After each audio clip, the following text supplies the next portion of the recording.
things I want to make sure I ask you, because I wanted to... Now, where was the boundary between Corktown and Dublin Gulch? Was it Wyoming Street? No, it wouldn't be. I would say it would be the top... sunny side.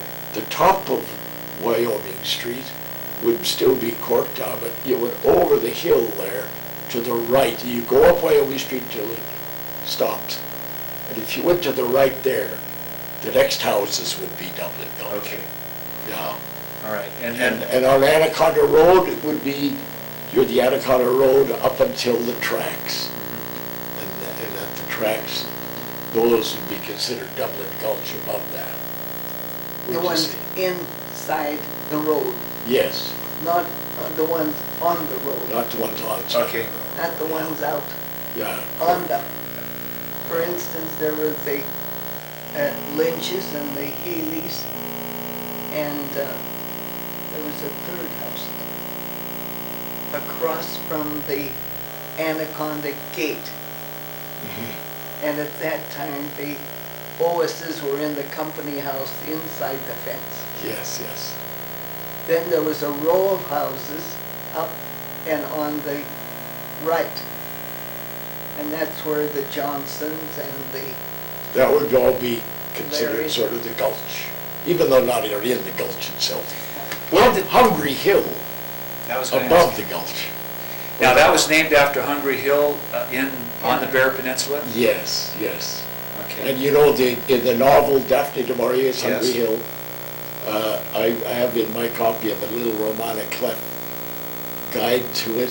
Some are obvious. She calls their heaven Dune Haven, and she calls the Puxleys the Brodricks, and she calls the O'Sullivans the O'Donovans, and so on. My dad's grandfather, who went on to the island, at times would get some work over at Alheath. And I had a parishioner when I was at St. Lawrence's, Jack Sullivan, who was one of the Pookeen Sullivans. And I said, did you ever hear how your family got that name? And he said, no. I said, well, my great-grandfather gave that name to your great-grandfather. They're coming out of the mines, and my great-grandfather, his stocking cap fell, and he yelled back, and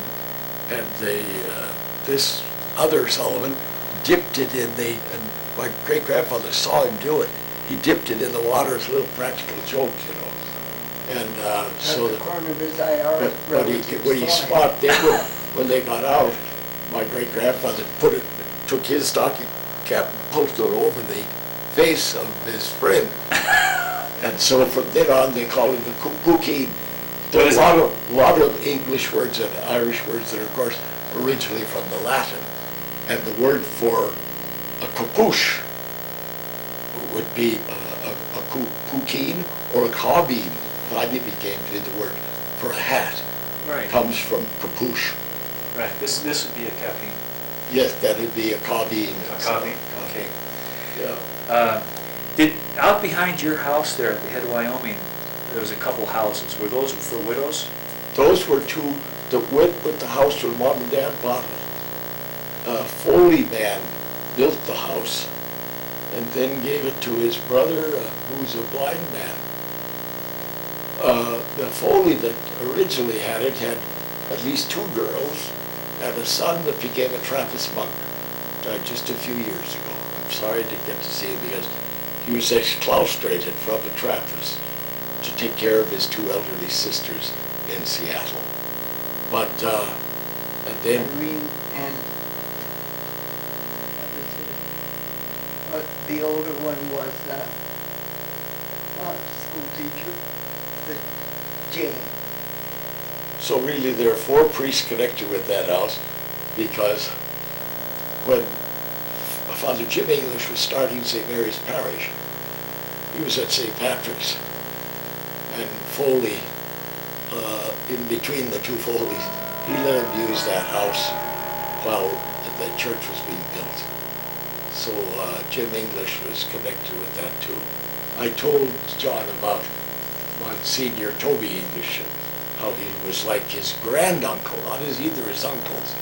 Well, this is the first I've heard that I realized there was more than one Father English. Yes. But a guy, a man, maybe my age, told me that his grandfather had told him but he came back from the First World War in Europe, and that he knew that his grandfather, who had been in the army, knew of several women from Butte who were nurses, who were all killed in the same place by a German bombing attack. And that, I don't know how true the story is, but it was a pretty big story for this young man, that when it came time to recognize the death of these 6 women, I think, at least all had gone to nurses training in Butte, that one of the Englishes, one of the priests named English, had said no, they wouldn't have a memorial to those women because they shouldn't be nurses. They shouldn't have been apparently nurses, Army or Navy nurses. And I just wondered. I never have been able to get. I tried to go to the Red Cross in Washington. I tried to go to the Canadian. This First World War. First World War, yes. Yeah. Where there were a lot of nurses that were there as part of the Navy and the Red Cross. They were Red Cross nurses. Yeah. And I wondered if you'd heard that story at all. I never had, and Jim English wouldn't have been living. I never did correct him on it, but I like him very much. Professor Emmons. He has Father English giving a St. Patrick's Day address 10 years after he was dead. But English, it wouldn't have been Jim English, because Jim English didn't live to the First World War. So it'd be one of the 2 nephews? It'd have to be, it wouldn't have If been. it was. It wouldn't have been the youngest nephew. The only one of the older one, Mike English, became eventually the pastor at St. Patrick's. And at the time of the First World War, he was pastor of Whitehall. Well, this would have been after, when it came time to build a memorial, to the veterans that were killed and so forth. Yeah, that just doesn't ring true that it'd be in English. Okay. But there'd be Mike English. Because when Dave Valera came in 1919, Mike English had just built the rectory in Whitehall. And they had a motorcade from Logan. Coming, and he invited them to stop for refreshments at Whitehall. Because when he installed him as pastor of Whitehall, then later I was pastor there, he said, in 1919, Eamon, your namesake sat in that chair where you're sitting. And it wasn't the same chair, actually, but the same place, that fireplace. That just doesn't... Okay. It sounds like it needs some other element to it. I know in the early days of nursing, Clara Barton, there were some of the nuns that she would not accept, and who's to say, I think for that time, she may have been right. A lot of the sisters got involved in nursing, and Clara Barton would not accept any girl who was pretty. I know when my mother wanted to join the Navy Nurse Corps, her father and brothers talked her out of it, so I know there was a feeling about There that. could have been a feeling about that too. She was very pretty. I can remember, in fact, Joey O'Donnell Kidder, we were at, Joey and I were sitting together, and it was a Girl Central play, and your mom was, she was kind of, what would you say, like I can't even remember the elements of it. It was like a part musical, and she had a big straw hat, and she was really a strikingly beautiful girl. And where Joy and I were sitting, right up in front, we could see into the wings. And she had a wonderful smile and everything, and some dummy hadn't gotten the prop, whatever it was she needed. I don't know what it was, an umbrella or what, anyway. And we could see, and Joey kidded her afterward about it. Joey would imitate anybody to their face, Yeah. And it was, she was the real belle of the ball, and all of a sudden off stage